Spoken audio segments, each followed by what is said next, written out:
And Are we rolling? yeah, we are rolling. We are totally rolling. Yeah, I'm glad you were say I'm pressing live. You know, it's like I don't know if the button will work because all right, we are live. This is We the are live. Podcast. Welcome to the show, guys. I am Andre the Farmer. We have Urban Gardening with Gray and the chocolate botanist, who does not look like a little circle. But right now, that's all we're seeing right now. Of course, you know, we are all technical wizards. Me being the leader of the technology crew here. I'm a 55-year-old guy who can't work a computer. But anyway, how are you doing, Gray? What's going on with you in this frigid times? Dude, I am doing great. You know, I am on cloud nine because I gotta tell you. So my growers and friends, guess what? Tomorrow, Wednesday, is the debut of my new series on botanical interest. And I'm so excited. It has been really fun filming. And it's called Q&A with Gray. So if you are not following botanical interest, please make sure you go ahead and follow. Hit that subscribe button, turn on those bell notifications so that you can be notified as soon as the show airs. Because guess what I'm doing? I'm doing the same thing that we do here on the show. I am answering your garden questions right there. So I would appreciate your support. But yeah, I am excited. I can't wait for it to come out. This has been so much fun, dude. Now, for those of you guys who don't know, botanical interest is not like the Dirt on Gardening podcast. This is like big time, real grown-up stuff. Okay, like this is big time, right? So this is a real legit show that he's going to be on. And guys, watch it, support. What time is it on? What time is it on? Well, they are in San Diego, so usually they launch their videos earlier in the morning, so it's usually like around 12 that they'll launch the videos. So we're looking around that time, 12 o'clock my time. So I guess that'll be 1 o'clock you. And where can the people watch it? On the Botanical Interest website, or? It is on YouTube and is on the Botanical Interest YouTube channel. So Botanical Interest is a subsidiary of Epic Gardening. So if you want to go to Epic Gardening, it can link you right over to Botanical Interest, and you can get it from there for sure. All right, that is cool. That is cool. Congratulations. How did your garden make out in this wonderful winter weather that we had? I'm gonna tell you, dude. First of all, hey, Jaquita Patterson from Atlanta. What's up? Good to see you there, man. What's up? Unique Garden. Hey there. I like that name. That's the one I gotta follow. Oh yeah, definitely. My garden. Okay, it's funny. The garden outside. So my brassicas, like my broccoli, is doing fantastic, dude. You know, I covered it with some sheets right before the snow came in. My broccoli, my kale, doing great. But it's funny, you know, I got a greenhouse, right? I got 2 greenhouses. One I built, and then one that was donated to me by Haven. And the Haven one, everything in there is perfect. I have volunteer tomatoes growing. Everything is thriving. The one I built, not so much. I lost a lot of things there, dude, because we got down to like 11 degrees. And so I guess crazy. You know, it's funny. I like to think of myself as like the ultimate contractor, but I guess my contractor skill wasn't because it couldn't handle that 11 degrees, man. Not airtight. No, it was not airtight at all. So yeah. So, but I mean, that's how it goes. But you know, Derek's back. Hey, Derek. But Andre, I know you had some things going on with your garden too. How's your garden faring out there in Florida? Well, I'll tell you what, it takes a couple of days before you really see the damage. And it's different growing tropical trees, because when you're in a place like Florida, especially Central Florida, you're in a really weird situation because you're in a place that doesn't get very cold, but it can get cold enough to cause serious damage. Whereas if you're in South Florida, you never worry about that. No matter how cold it gets, you know, just a nuisance. But in Central Florida, it can get cold enough to wipe out pretty much all of your trees. And almost every single tree in my yard is showing damage from this. So it's debatable whether we're going to have mangoes in Central Florida this year. I don't think any of the mango trees are going to die. I think they're all going to flush back out, but they're probably all going to lose pretty much all of their leaves. You know, so it's going to look like fall, I guess, in my backyard pretty soon because all the leaves are brown. So what's that song? All the leaves are brown. All the leaves are brown and the skies are gray. Yeah, that's what's happening right now. So, I still need a couple more days to assess what's going to happen and before I can really do a good pruning because, you don't want to cut anything when there's still possibility of more cold coming. But that's it for now. We'll get more into it as the show goes on. But Derek, what's going on with you, bud? Outside of the tech being difficult, I am doing good. It's been icy cold here. We've had 2 weeks of snow back to back, which is unusual for Carolina to be like, hey, it snowed both weekends. And one weekend was kind of like an icy rain, just BS. But this past weekend, it snowed. I walked outside in the snow, y'all. I was playing in it. And then I remembered as I almost slipped a couple of times, Derek, if you slip, you're going to hurt real bad for a week or two. So you need to carry your hindports back in the house. And that's what I did. I walked my hindports back in my house. And then I enjoyed it. So it's been chill. All my plants are in here with me because they were painting the patio. So everything is sprouted and bloomed. And it's going to be so sad when I take everything back out and the cold hits it. Because everything is just literally 6 to 8 inches up out of the soil. It's insane that this is going to happen like this. But it is what it is, I guess. You know what's crazy? I feel like the older, you mentioned how you felt like you're going to fall. The other day I was thinking about it. And I feel like the older I get, the farther the ground is. Like, I feel like as an adult now, if I fall, that ground is a long ass way down, and I'm probably going to get hurt. When you're a kid, the ground's right there. You're already on it. Like, it's not a big deal. All right, dude. So talking about age, I got to share this with you. All right, so I realized something. I'm no longer at unk status when people are like, oh, what's up, unk? Now I'm at old school status because the other day, I'm OG now because the other day I was trying to put my shoes on. I've always been able to stand up and take one knee and put the other shoe, boom, boom, boom. I hit it real quick. I couldn't do it. My knees wouldn't allow me to put my shoes. I had to sit down. Like, oh, hold on now. Let me sit down here and put these shoes on. I'm like, oh man. Don't know nothing about none of this. But I've been sitting down and putting my shoes on for a long time. I've fallen a lot. I purposely stand up to put my socks on because I heard that this is actually a cognitive exercise in balance and coordination to stand on one foot and put your socks on. And it actually is something that you should do to exercise your brain and your coordination. And I'll tell you what, I've done it for maybe 6 months or so. And I tell you, I've gotten a lot better at being able to do it. And, my balance is better. So I purposely try to do that setup. Nice. Well, I mean, that's good to know. I've been doing it for years, but I hit 45 and then my body said, don't you do that no more because you're going to fall. So, I know a lot of people are suffering from the same problems that we are suffering from right now. This is the after.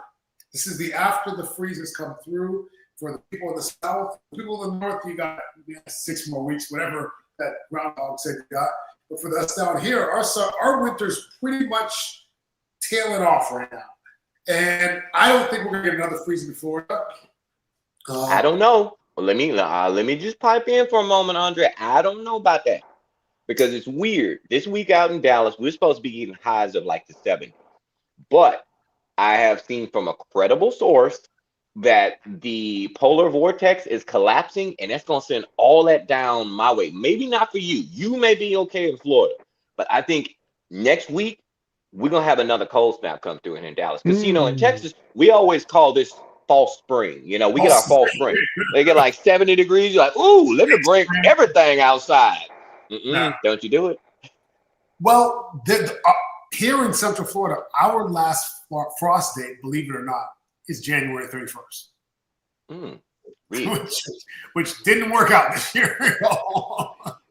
But in the next 10 days, there's no hard frost coming. So I can't believe that mid-February, 14 days after our last frost date, that we're going to have a frost all of a sudden. I don't think that's going to happen here in Central Florida. I think we're pretty safe here in Central Florida.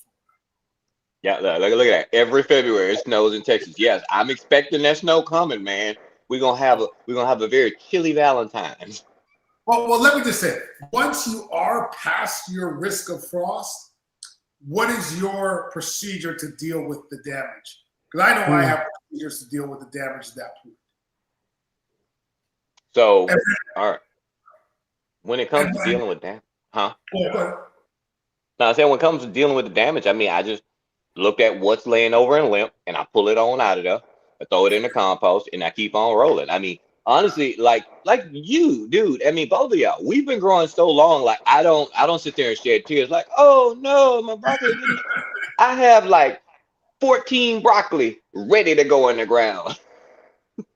Well, I'm a strong believer in not getting attached to things, right? Never get too attached to things. And plants are just things. They're just things. You can love them, whatever they're things, right? Like, like my Monstera that got chopped and it grew back and it's doing so well. Well, it's burnt to a crisp right now. It's completely brown right now. It'll bounce back, right? But it's resetting itself. But the thing I want to sort of mention was a lot of people want to do something. And the key right now for us with fruit trees is to do nothing. You don't want to do anything until you're completely out of the woods. Because let's say this is your plant right here and all the tips got burnt off, right? Now, you might think, hey, let me cut off all these dead parts of the tree. Well, you know what? Now you've got new tips. So the next time it freezes, now you're burning that part too. Whereas you got all this insulation out here that can protect your plant. So I just wanted to mention, like, don't do anything to your trees right now. Give it at least a couple weeks before we're out of the woods, and no pun intended. And then you can go ahead and prune your trees and get them all cleaned up, and your bananas and get them right. Because our bananas are all melted. All our bananas are melted. Like, it's like there will be no bananas this summer. There will be no bananas this summer. They'll all come back, right? All the bananas come back. There will be no bananas this summer. I can tell you that for sure. The question is whether there will be any mangoes. That's the question. I don't know. Yeah. And I'm glad you mentioned that about the fruit trees, because you're absolutely right. When you're clipping into them, you are now creating a new wound that's going to be exposed to those frigid temperatures. So that's a very good point. And whenever you are pruning your trees and your vegetables and what have you, it's always good to use Retain Spray. One of the show sponsors, Retain Spray, is an all organic lubricant for your shears that will clean them and prevent the spread of disease. So once that temperature does warm up enough so that you can prune and you can clip back, make sure you get you a bottle of Retain. Well said. So, I know for a lot of us are stuck in the house. I'm not coming to Florida, but a lot of people are stuck in the house. And today, I posted a video on making butter. And, that kind of got me thinking about homesteading things that we can do if we're in the house. Because not everybody has a chance to garden this time of year. Wait, Derek, have you seen Andre's butter making video? I haven't, but I need to watch it. Tell me about it, please. It is hilarious because Andre is shaking his butter. And it's awesome because he's making buttermilk, but he's like, your life, like his life depends on that butter. I don't know if it was in that direction, but it's more like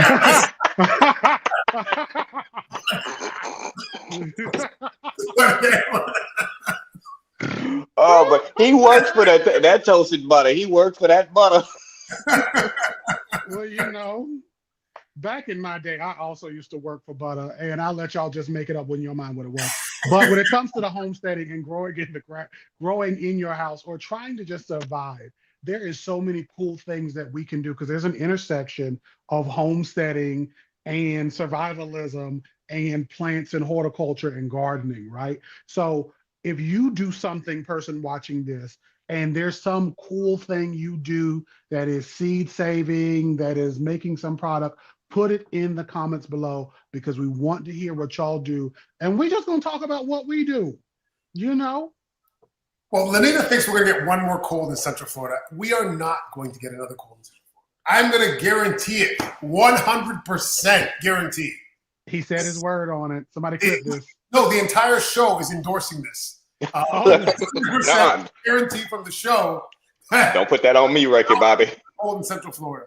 We will not get to freezing temperatures. Like normally, once a year we hit 32. One night, overnight for 1 hour, we hit 32, and then that's it. And that's a nightmare right there. We were under 32 degrees for like 12 straight hours. Like it was ridiculous here for Central Florida. But that's not going to happen again. We're good. We're out of the woods, so don't worry about it. We're good, and you heard it here first. Andre said it. Andre said it. No, I didn't say it. I guarantee it. He guaranteed it. I guarantee it. You get your guarantee. So he makes butter. Well, I'll tell you, the butter is really cool because it doesn't happen gradually. It happens like in stages. So you're shaking this buttermilk, and all of a sudden you got whipped cream. And then you're shaking it all more, and then you got, I don't know, you got something else. I can't remember what the next thing was, but there was something else. And then all of a sudden, this liquid that you're shaking, there's a lump in it. Like there's a lump of butter in it, in the middle of it, just out of nowhere. Like it doesn't slowly get thicker and thicker. It's just liquid, and then a block of butter in the middle, and liquid all of a sudden. It's crazy. Look, because with these prices of groceries right now, I'm just going to say I might have to take you and watch. I'm going to save you a video so I can go and start making my own butter, so I'm not buying the Land O'Lakes or any of the other butters anymore, because it's getting pricey out there. So you're absolutely right. Doing things like making your own butters and basically trying to figure out how to sustain your income. So all right, so we talked about your butter, right? Do you want to walk folks through the steps on how to do that, or just tell them to go watch the video? What do you think? Well, I'll tell you how you make the butter. You just basically get buttermilk, or not buttermilk, heavy whipping cream or full or heavy whipping cream. Yeah, it's milk, right? It's the heavy milk, whatever, bottled milk, whatever. And all you do is put it in a jar. You can put some salt in there. I had a little honey in the jar already, and all you do is just shake it. Or a lot of people said they use a blender. So if you want cheap, use a blender. Just blend it up in there, and you get anyways. But it's really cool to make it in the jar and just shake the jar and keep shaking the jar.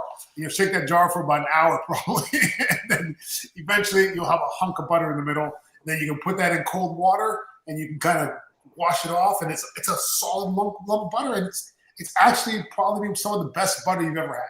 It tastes really good. Because I love that Kerrygold. I ain't gonna hold you. I love some Kerrygold butter. I used to be a margarine man, but You don't like your butter better. You do what you wanted to. Like I had a container that had honey in it before, and I didn't want to wash out the honey. So I was like, you know what? Let me just do it in this container, so I'll get a little sweetness to the butter, and I put a little salt in there. But it was amazing.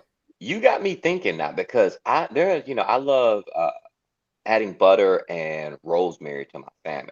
So now you're getting me thinking like, I wonder if I can take some of that rosemary off my bush, make my own butter, and kind of infuse my butter with some rosemary or some cinnamon basil. Ooh, I think you should do both. I think you should do both of them. Make a meal, make a tea, and then go ahead overnight it to me.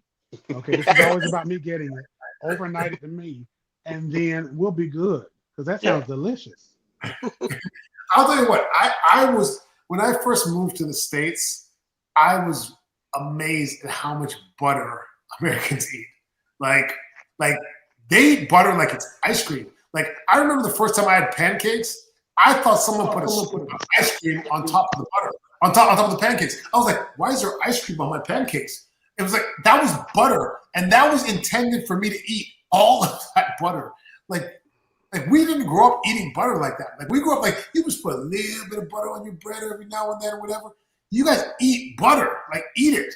And this is why we pronounce the words the way we do. I'm just gonna go ahead and say it. See, we don't say the words the way you up northerners say, as we call you super Yankees in Canada, because when we have that butter, okay, it makes the words just fly out your throat. Your throat gets lubricated, and then the English just flies out. The English flies out. Okay, and that's what happens, and that's why they call education the grease, the grease to get the education out. See, you didn't know this, and Happy Black History Month, we did it. Go ahead, though.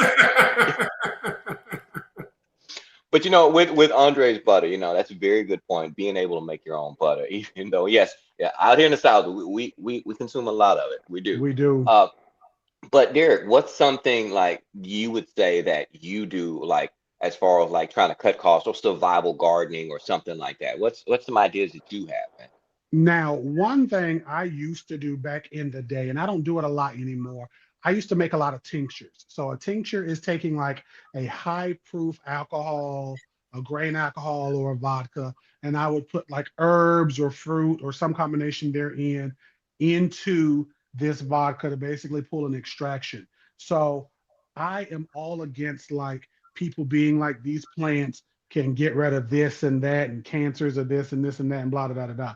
But what I am for is being able to show people that you can make something that you can enjoy for a tea or anything else. I thought when I pushed this button that this comment I put up would just disappear, but it's not. So that is one thing I love to do. Okay, And one okay. I made there was one plant I'm not going to talk about. It made a lovely tincture, but I'm not going to talk about it here. I'll tell y'all later. But the one that I really enjoyed was a cinnamon. I made a beautiful cinnamon tincture. So I had some cinnamon sticks I got from like the restaurant depot. And I made one with mint. So I love growing herbs. I always talk about herbs and mints and rosemaries. And I made this lovely one out of mint, and I made one for my sister out of lavender. Okay. Now, did she ever use it that I made for her 3 years ago using my good liquor? No. Okay. But is it still in the same spot I left it in her kitchen? Yes. It hasn't moved in years. So it's the most floral way, the most floral scent, and it's a good way to like save your herbs and to really preserve at least the quantities or whatever you're looking for in them for a long, long time. Right. So I have a question, okay, because I'm not very familiar with tinctures. So you are They also call it using a tazine. Some people also call it a tazine. Go ahead. so you're using alcohol, so like your vodkas or any of your high grain, so even like maybe your Everclear and stuff. I've been seeing those TikTok challenges with that. We're like, no, that is a whole bunch of bad decisions right there.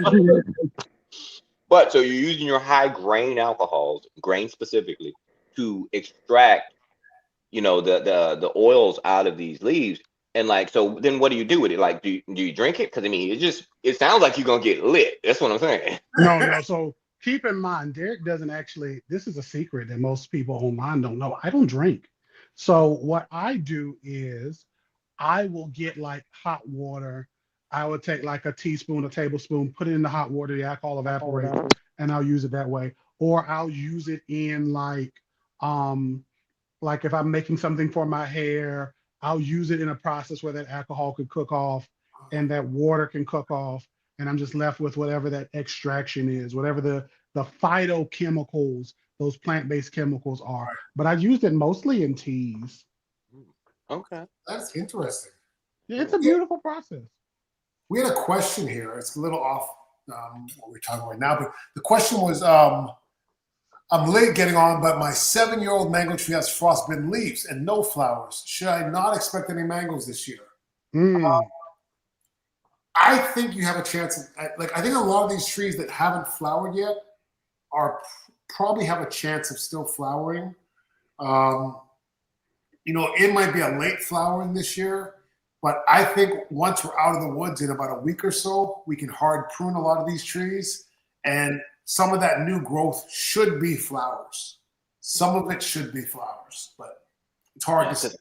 Because mangoes don't go dormant, right? No. There's no dormant period. Yeah, so they were in full go mode when they got blown away by this freeze. So it's hard to say because we've never experienced this before. Someone said rosemary and Italian seasoning in olive oil is a great flavor, like liquid. Rosemary. Oh, that'll be beautiful. Seasoning. Okay. Oh yeah. So You take your olive oil or. Mm-hmm. All right. Yeah. What's the easiest? Sorry, go ahead. No, go ahead. What's the easiest herb to grow? Someone asked. The one that you prefer. I always tell them that whatever you like to eat, Mint can be great, but if you're not going to be a fan of it, it's going to be horrible for you because it's going to grow like wildfire and you're going to hate it. If you love basil, grow that. If you love lavender, grow that. It's literally like what you love to grow and then like what type of plant person are you. I am an overwaterer, so I love taking care of mint because they can take that, right? Lavender and rosemary, they hate me, and I love them so much, but they hate me. Basil as well. Oregano, some oreganos can stand me. Some stevia can stand me because they don't mind getting that watering, but I have to like be intentional when it comes to taking care of plants that don't want a lot of water, even those outside, because I can water so heavily that they're still like, yuck, and die. So that's what I would say. What would you say, Gray? I'm gonna say from seed, I'm gonna definitely lean on basil. Basil will grow like wildfire. Like basil can become a problem if you're growing it from seed because it will go to seed and it will spread seed. Like cinnamon basil grows like it's on crack, seriously. Like I that would thing love to grows know. like crazy. And it's great because I love the smell of basil. I love the taste of basil. You know, any way you cut it, no matter if it's Genovese basil or Genovese or lavender basil or cinnamon basil, purple basil, doesn't matter. I love basil.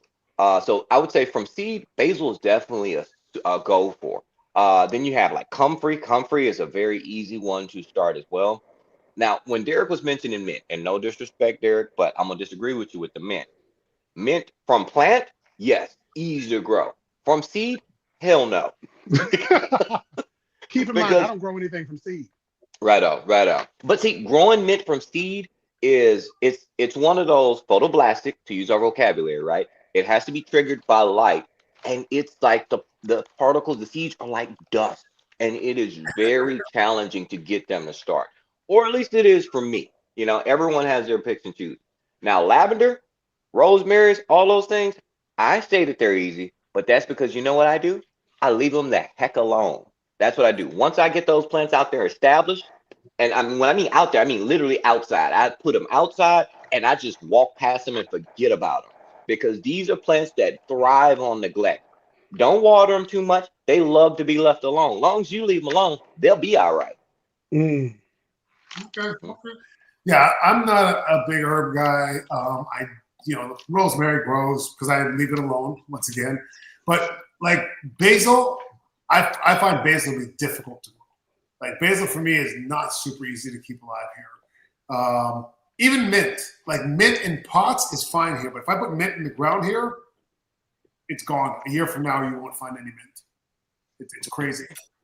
Unique's guard says she's an overwaterer too. Yeah, most people that care about their plants are overwaterers. But one of the secrets to not being an overwaterer is get more plants. You know, eventually you'll forget to water some of them. You know, That's what you would think. That's what you would think, but it doesn't work that way for me because I'll get more and more, and then what happens is the ones that can't take being overwatered, they just die, and the ones that can take it just keep alive. So I'm like, okay, great. I'm sad, but we got a lot of mint now.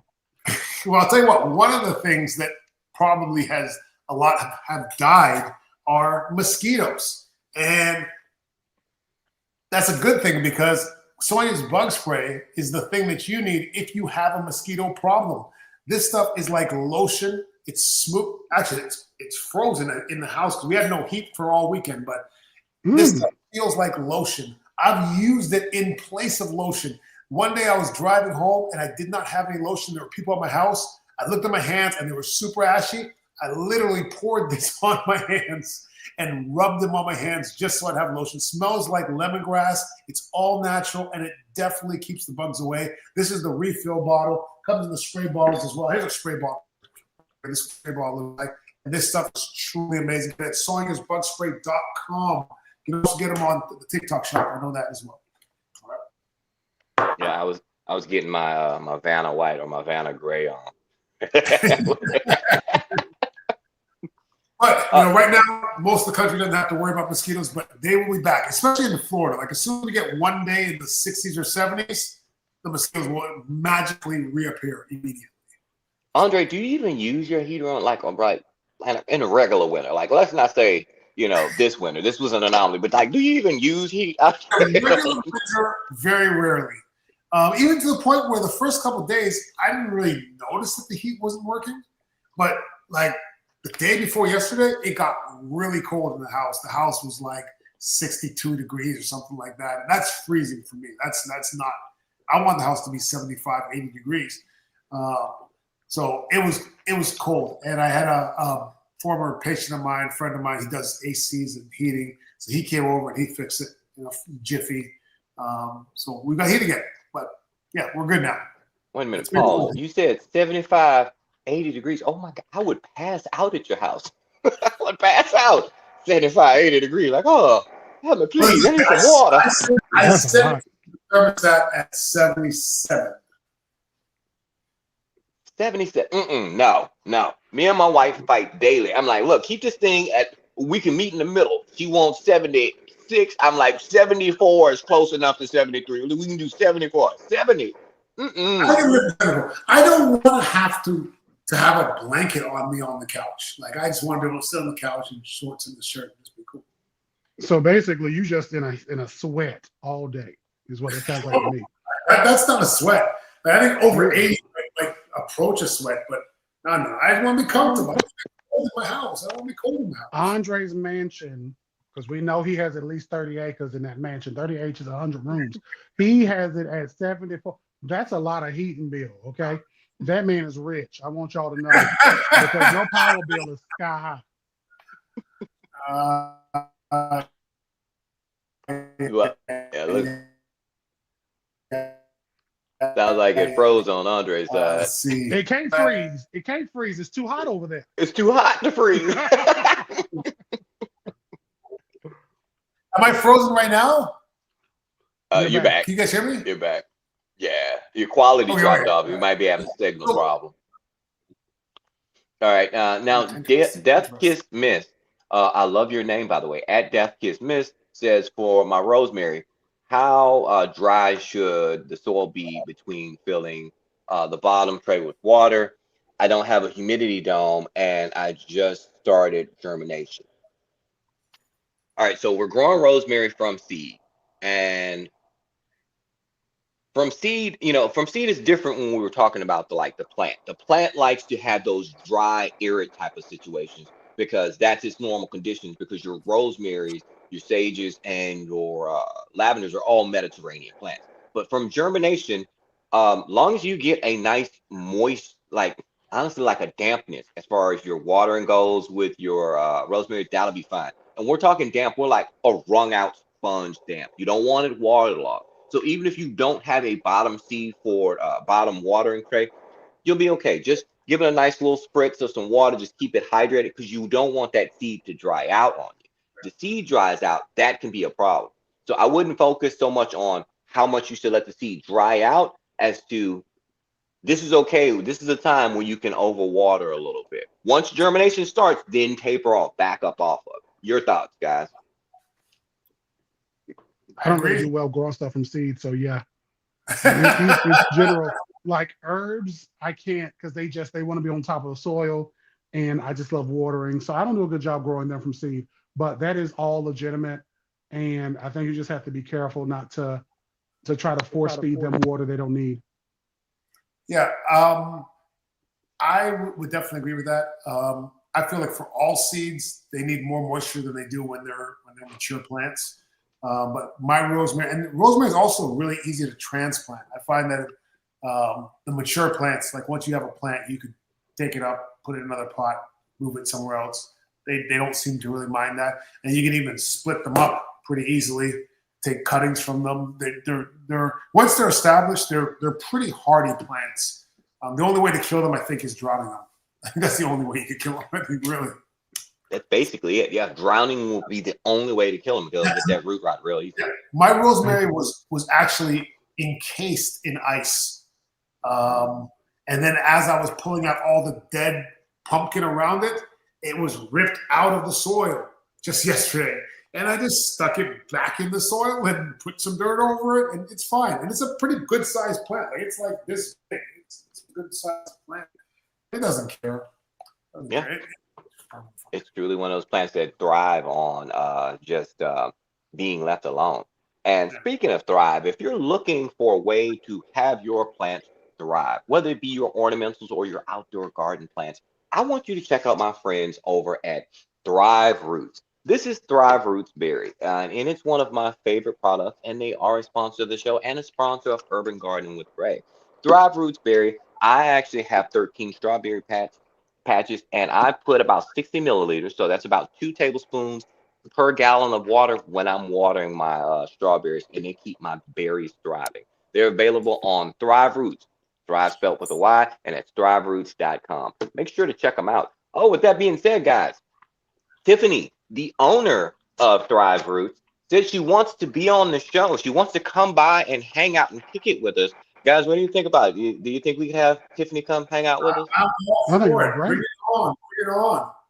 Yeah, yeah. All right, all right. Let us know in the comments. You guys want to meet Tiffany? Yeah, I've met Tiffany before, haven't I? Yeah, you have. I was asking the comments. I was like, hey, in the comments, let us know if you guys want to meet Tiffany. You've met Tiffany before. We've had several conversations with her. And you know I don't remember people. I'm face blind. I can't remember nothing. But yeah, I'm pretty sure I met her before though. But she seemed like a very lovely lady from what I remember. Right on, right on. All right, so going back to our topic at hand, right? We were talking about, these survival crops and the survival homesteading techniques. Andre, you were talking about, things we can do around our house to kind of, I don't know, if there was a situation where we just needed to like homestead or survive kind of off grid or something. Weren't you talking about something you were mentioning before? Yeah, like one of the questions I get asked a lot is like people want to start. And one of the things is like, what would be like if you could grow 3 things? Like, what would be the 3 things that you would grow to sort of get you through a time where there might be a scarcity of food? Mm-hmm. So for me, I know it's definitely going to be potatoes because I love potatoes. And if you're in North Texas, even though with this cold snap that I really see us having next week, potatoes, this is the time to go ahead and get your potatoes in the soil. They can handle a little bit of frost. That's completely fine. They just don't want that completely frozen soil. But this is a good time to go ahead and get your seed potatoes in the ground. So potatoes, one, it's a great source of carbohydrates. And I just like potatoes. It's like, what is it? Samwise from Lord of the Rings, potatoes. I love potatoes. Great. So that's my number one, potatoes. Right. Then I would say beans. Dude, beans are such excellent growers. Let me show y'all something real quick. I gotta have visual aids, right? I'm a visual learner. And so my wife came to me the other day because she's a biology teacher, and in this section of the school year, she's moving over into plants. She loves teaching about plants. I mean, because we love Yeah. plants around here. 3 days ago, she said, hey, how easy it to grow lentils. I put some lentils in some soil, and that's 3 days ago, lentils. Beans grow great, and they're nitrogen fixers. They will fix your soil. Look at this. This is snap beans. I put these snap beans in the soil 5 days ago, and look how long. We're talking about good, 4 inches of growth on those snap beans. So And 1 week from now, that'll be a whole plant. one bean is a whole plant. Yeah. One week from now, that'll be like a whole big ass plant in 1 week. Wow. Definitely.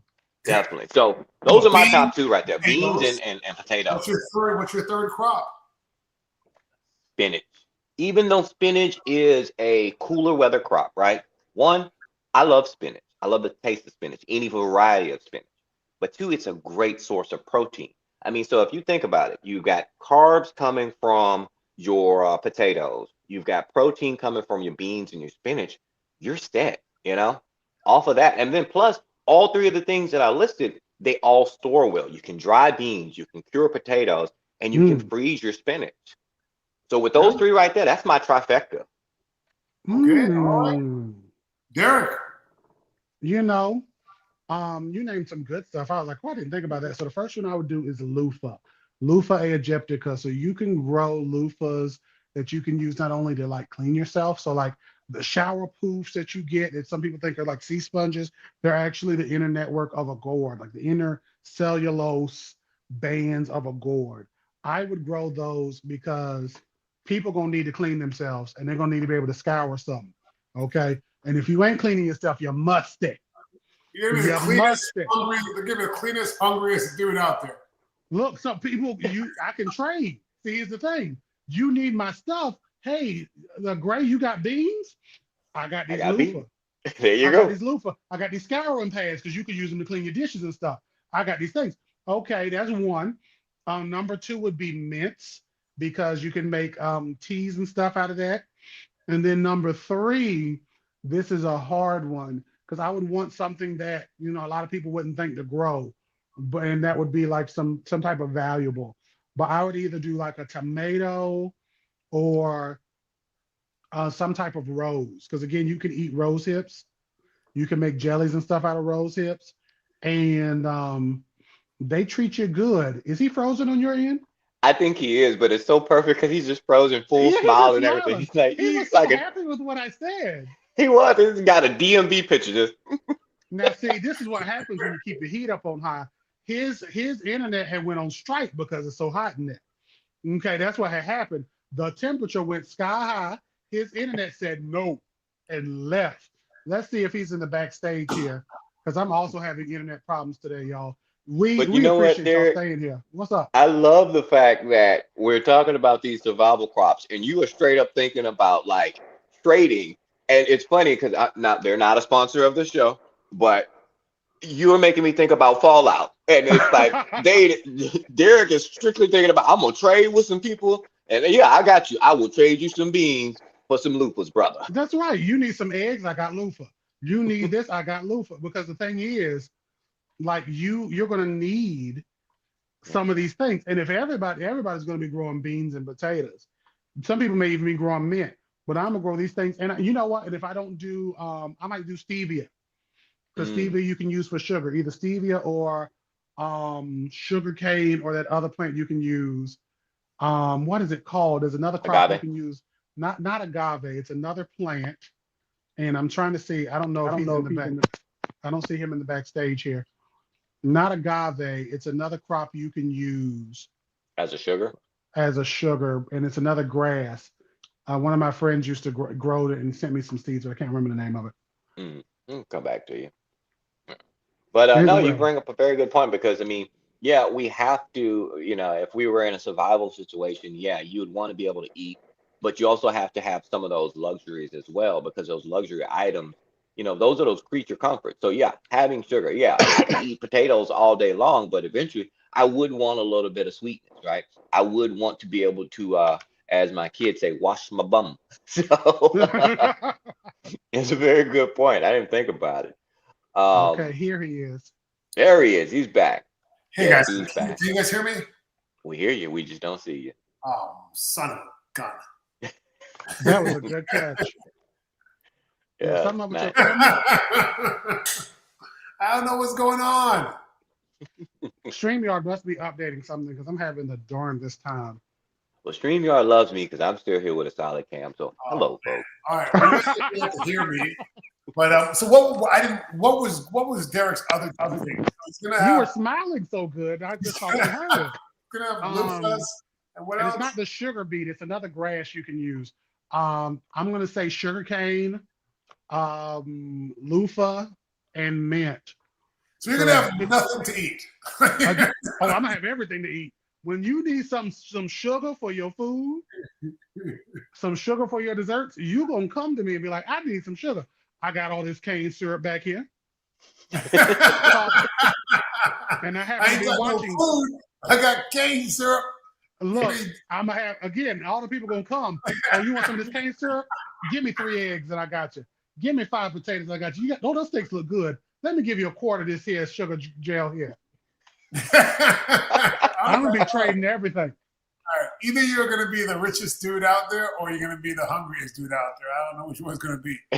Oh, I'm gonna be eating, but it ain't gonna be hungry.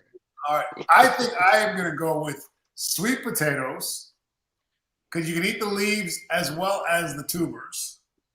Okay, that's true. And if I'm in my climate here, I'm going to go with longevity spinach because it's a perennial spinach I plant one time and never have to plant again. And While you're thinking about that third one, Andre, longevity spinach. You still sell the seeds for your longevity spinach on your website, right? you know what? A lot of people had trouble germinating seeds, so we stopped selling the seeds. it's probably easier to grow from cuttings. Although I do have a Mm. bunch of Okinawan spinach seeds that I could put on the website, but I just don't want people to get seeds and not be able to germinate them. And that was a Well, I That's mean, a problem. very good claim. are your longevity spinach just like a Bloomsdale, like where you have to do scarification first before you seed? No, no, Or you, they're like almost like marigold seeds, like a little fluff, like a dandelion seed, like just little fluff balls with the little seeds oh, attached to them. So a little, yeah, you oh, don't do anything to them. hmm, Mm. I probably okay. end up doing it all. Sounds like you just need to leave them on top of the soil, and that's where I end up failing. But I But say put them back up on the website again, because you know what? You put them up there, I'm gonna buy some because now I want to try it out. Because if people are having trouble, I want to see if I can work the kinks out. So put them back up on the website. I'll buy some. okay, all right, I got you. Okay, All right. but yeah. So And I think what's your third one? my third one, I'm seriously considering mangoes. It's irresponsible. That's irresponsible. People I think are going to need something delicious. You give them the mangoes. I have the syrup. We get somebody with milk. Now we got dishes. We got ice cream. I kind of feel like my third one should be something like squash. Oh, that's good. You know, because that's something that can last a long time. It can store. If I'm thinking like real serious survival, I'm thinking squash, sweet potatoes, longevity spinach. Actually, I do like the beans though. I really do like the beans idea. Beans feel like a must-have. I feel like you gotta have beans. Hey, they're a magical fruit. You know, the more you eat them. A fruit. Yeah, you gotta have beans. Now, I'll tell you one thing that I definitely would want to have is the sweet spicy pepper sauce. Now, no one can even see me. I'm No, holding we can't see. spicy pepper sauce right now. Why can't people see me? Does anyone else got any pepper sauce on them? Uh-oh. Come on, camera. Come on, camera. And I don't even have a display model, so I could be your Vanna Gray. You know. Oh, there we go. There you go. Derek is your Vanna Gray. All right, you put it up on screen, Derek, and now Andre, go for it. All right, so that's my sweet and spicy pepper sauce. It's almost finished over there, right? Comes in the hot and the not so hot, which he is holding right now. And right now at AndreTheFarmer.com, when you buy a bottle, you get a free beanie. And I can't even show you the beanie, but the beanie's really nice. It comes in gray, it comes in black, and it comes in coconut cream.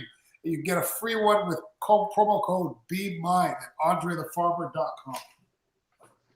Yes, and I still say that gray beanie is the best beanie because, you know, I'm always going to double down on gray. But over on the YouTube verse, we've got a couple of questions there. Someone was asking, where is the chocolate botanist growing? Derek, where are you growing out of? I am growing out of none of your business. What, you want to come to my house? You think I owe you money? I'm sorry. I couldn't help myself. I'm in North Carolina. I am in central North Carolina, to be exact, Durham, North Carolina, Zone 8, formerly Zone 7B. So I think we're 8A now when they changed everything up. But that is where I'm growing from. I'm in an apartment. So I do a lot of small space gardening. Super good at small space gardening and growing in larger spaces when I have it. Yeah, and I think that's a great thing because a lot of times, you know, for those of us, you know, who are like Andre, who have 365 acres, you know, Yeah, 1 acre I for was like every day that. of the year. They don't think about the small time growers and, you know, They the don't. container growers. But we're all growers around here, right? Hey, we got some questions on the Instagram. Instagram. Here. Someone asked, "What state do I live in?" I live in Florida, the great state of Florida. I'm in Orlando, Florida.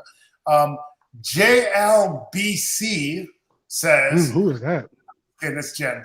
I hate sweet potatoes. Have only a couple failures at other types. I don't know when is the right time to plant here or where to find the right starts." Well, I would say make your own starts. You know, get a sweet potato, leave it in your pantry, let it sprout out, then put it in a little bit of water and let it make a bunch of slips for you. Root those slips, plant them in the spring. And then at the end of the spring, in the fall, you harvest all that and you get sweet potatoes for free. All right. So Andre, all right, now when it comes to the creation of slips, I know a lot of folks talk about creating sweet potato slips by using, you know, sitting your sweet potato in water, like in a mason jar or something like that, right? And you're right, you do get a lot of slips this way. But this is a method that I actually learned from my buddy Jacques over at Epic What's that? Gardening, Jacques in the Garden. Instead of going within the water, put it in soil. That's how I do my sweet potatoes from now on. Because once you get those slips, they're already in soil. They already have soil-borne roots, so they can grow that much quicker. Because think about it, when you're doing your slips in water, what you end up getting is a lot of those transparent water roots. And so they're not going to be as tough as your soil-borne roots. So ever since Jacques showed me that, I was like, oh, dude, that's great. I love that idea because now you have, I can't speak, stronger, healthier root. So that's the way I do it from now on. Okay, that makes a lot of sense. I like that. I like that. I love it. Okay. Let's see. We got a couple more things coming up here over on YouTube. South Florida Sunshine Tropical says that y'all have a Florida Mango Fest. Andre, you think y'all gonna have mangoes to be able to have that Mango Fest? There's a Florida Mango Fest that goes on. Last year went on. I don't know if it's going to go on this year because there's just going to be such a shortage of mangoes possibly this year. So I'm not sure. I'm not sure. Oh, for Best Till and Watch the Sunrise said promo code Be Mine. It's just the letter B mine. It's not Be Mine. So it's just the letter B.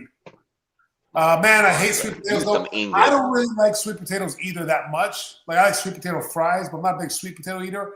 But I think sweet potatoes would be a good survival crop. It's high in carbs. I think it would be a great, you can eat the leaves and all that. So I think it'd just be a great survival crop. Yeah. Yeah. If we're specifically talking about survival crops, but hey, I don't know what you're talking about. I'm from the South. Yeah, sweet potatoes all day, every day, twice on Sunday. Sweet potato pie.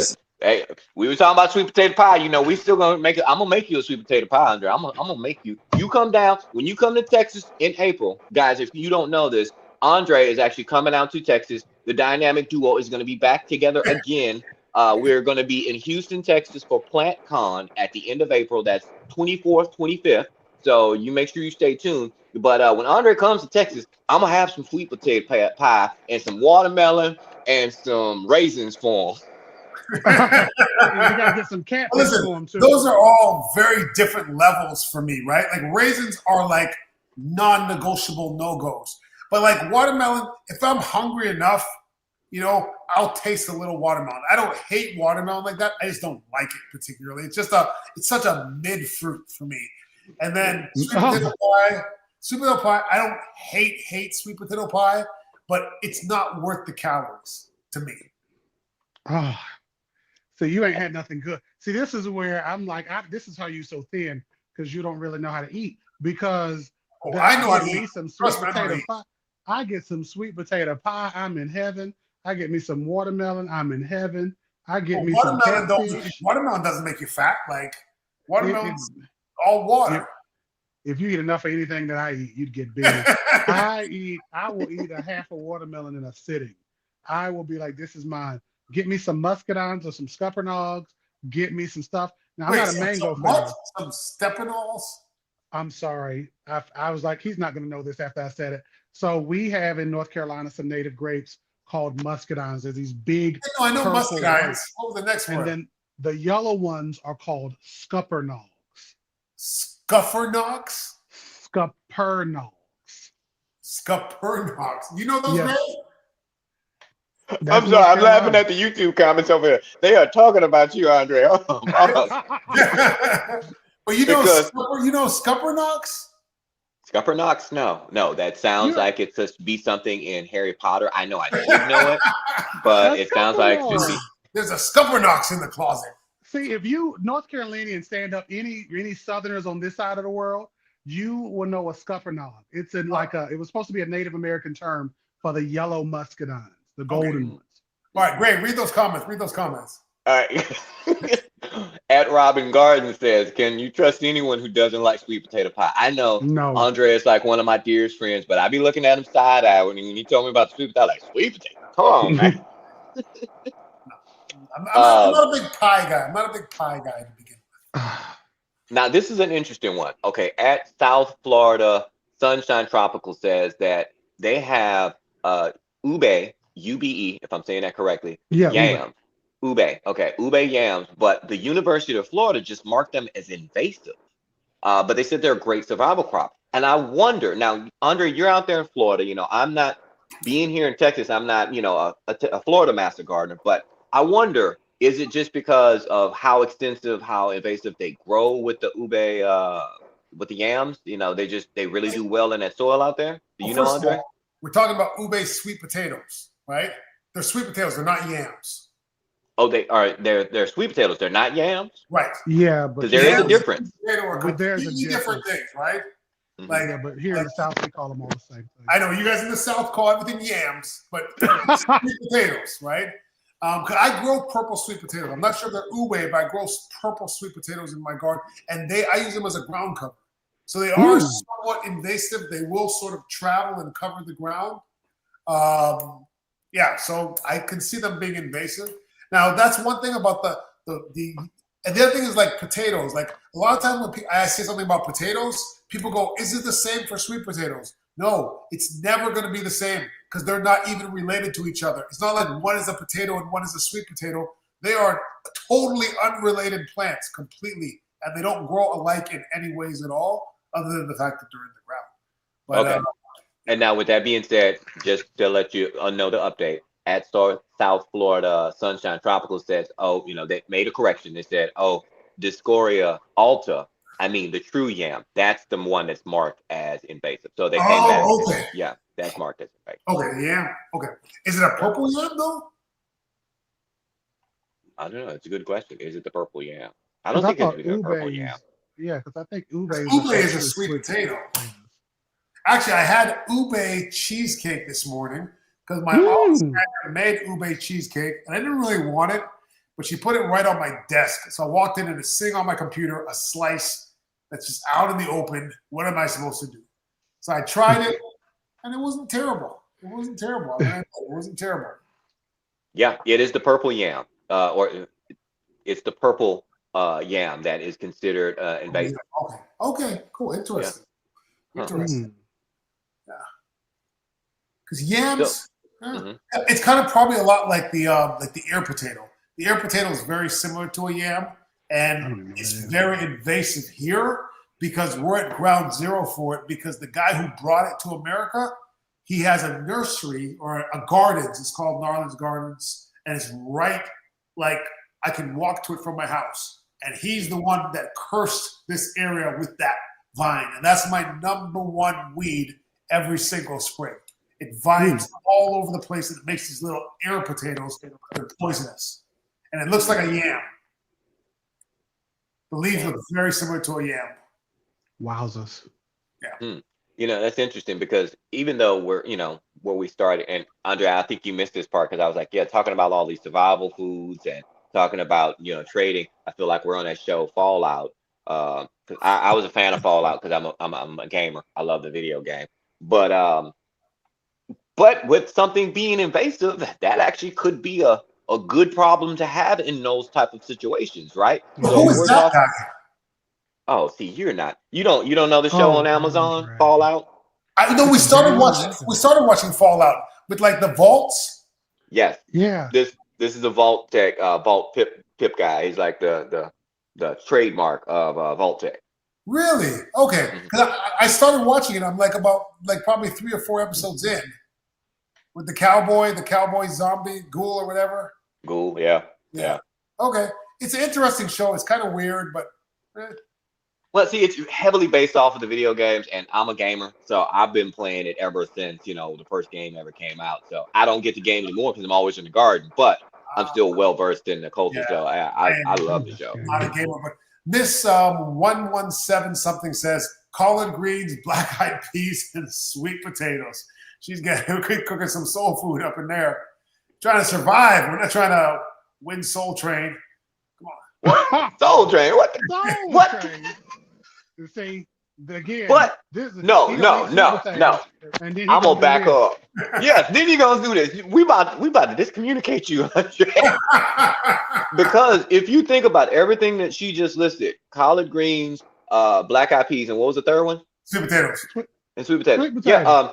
those are all three survival foods because Right. let's talk about it. We're in the month of February. We're talking about Black history. Those are three foods that slaves were using as a survival food because collard greens weren't being eaten by anyone else because we found it and essentially our people took it and found out how to cook it in a way that made it palatable.